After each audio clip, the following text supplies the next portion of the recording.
পার্শ্ববর্তী এলাকা সুনামগঞ্জ। এই সুনামগঞ্জের একটা সন্তান আনোয়ার, একজন বুদ্ধি প্রতিবন্ধী সন্তান। এই আনোয়ার ঠিক মতো কথা বলতে পারে না, ওর মা নাই বাবা নাই।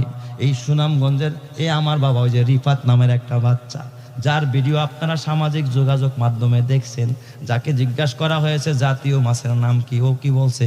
পাঙ্গাস। তার মানে জনম বেড়া খাইছে পাঙ্গাস, ইলিশ কি জিনিস বুঝে নাই, এই জন্য জাতীয় মাছ কয় কি? পাঙ্গাস।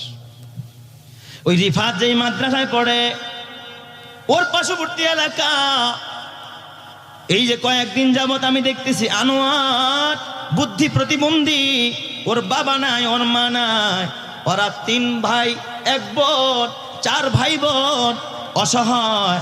আনোয়ার বুদ্ধি প্রতিবন্ধী, কথা বলতে পারে না, দাঁতগুলো সামন দিয়ে বের হয়ে যায়, চেহারার সেন্টার ঠিক নাই, মাথার সেন্টার ঠিক নাই, গায়ে কোনো কাপড়